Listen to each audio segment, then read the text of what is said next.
Okay, today I'm talking to various ones on the topic of can we as individuals be peaceable in such an unstable world.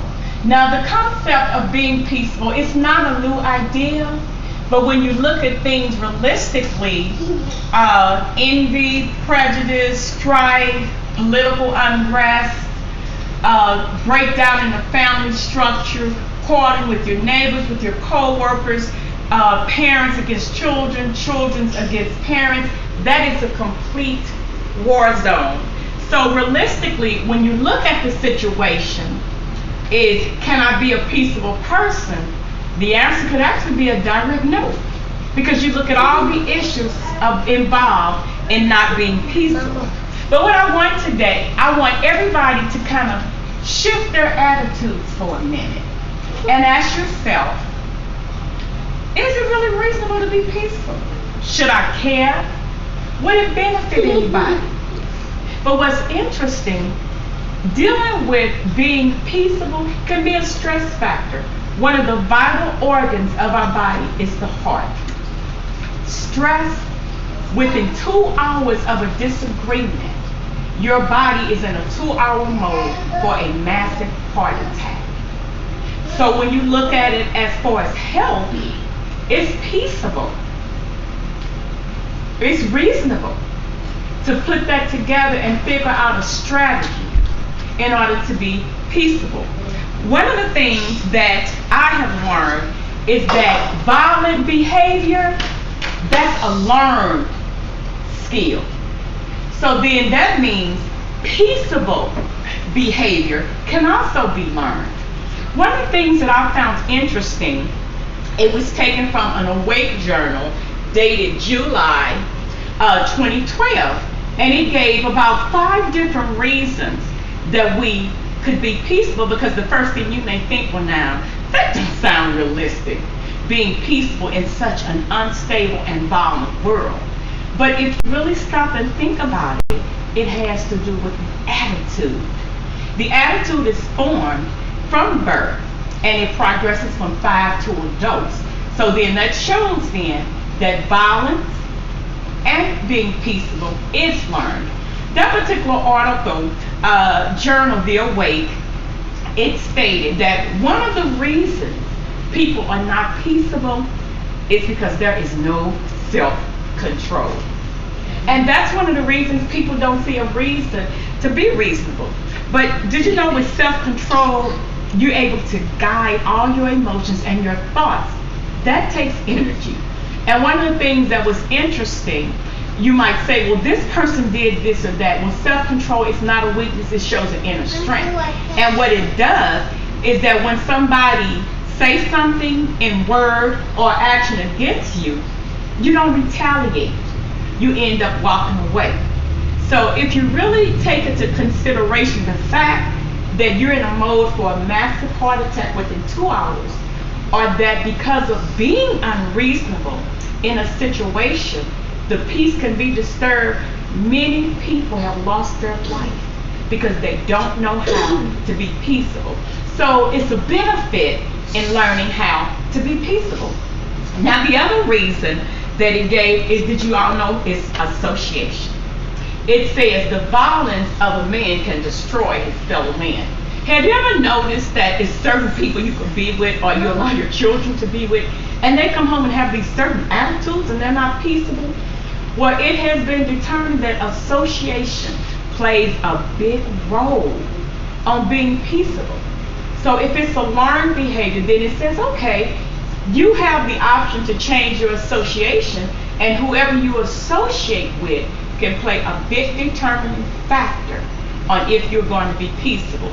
Me, myself, because I don't like quarrel and disputes, I just want to take my leave. The same thing that a person may have said and offended me in action, I've probably done the same thing. But because I'm able to restrain myself now as an older person, I have my life. I'm not in the mode for a massive heart attack. I'm not in a position where my blood pressure is way up above normal. So when you really weigh it and you balance it out, is it really reasonable to be peaceable. One of the other things that was quite interesting, all of us here are familiar with protesters. Our children in school do it. They do it on jobs. They do it for so many things. But have you ever paid attention to the violent protester? If you look at it, there's many fatalities, many people lose their life. There's a lot of bloodshed. But then there's also the sit-in protesters. They do everything organized, structured, and at peace. There are no fatalities. There is no bloodshed. Even if they're escorted quietly without disruption. So in such a peaceful setting, none of the authority figures are hurt, or none of the people in the protest are hurt. So when you really weigh and you look at that example, and you look at the things associated with not being peaceable, is it an advantage to be peaceable? One of the things that's quite interesting, the Kentucky Journal, and that particular article came out, the Reader's Digest, and that site is readersdigest.com, and it's the June 2012 publication. And it made an interesting statement from the Kentucky researchers. It stated that it found that if a person drank a cup of lemonade with regular sugar once a day, because of the glucose in the brain, it would cause less aggressive behavior and they would have a positive attitude. So then it shows then that there is a problem in such a violent world with people not being able to be peaceable. But what I found through this information and through the Journal of the Wake, they have their own site, which is jw.org. You go to media.org and you can print it out, as well as Reader's Digest, and find the information for yourself. So when you weigh everything and you look at the situation around you, you have to look at it in a different attitude and from a different perspective. That you know what, if I learn peaceableness, it's going to benefit me this way, my health, it's going to keep me living. Because of such a uncontrolled state that we live in, people are less and less peaceable. They're more aggressive. But if you really weigh it and you look at statistics, a person that walks away from a situation that's unstable and unpeaceful, they have a better chance of survival. Because not only does that give them time to walk away and regroup their attitudes and be peaceful, but it gives the other party the opportunity to refocus, rethink, and to move on. And the reason I picked this particular topic is because we live in a violent and unstable world.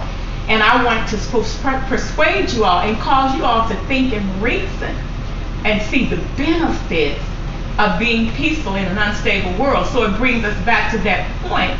It doesn't have to be a clear-cut answer. No, I can't be peaceable.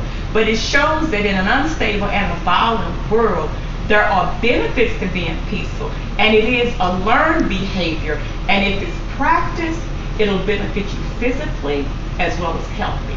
And I'm doing this for my class on oral communication, and my speech is to help everybody to see the reasonableness of being peaceful. Thank you.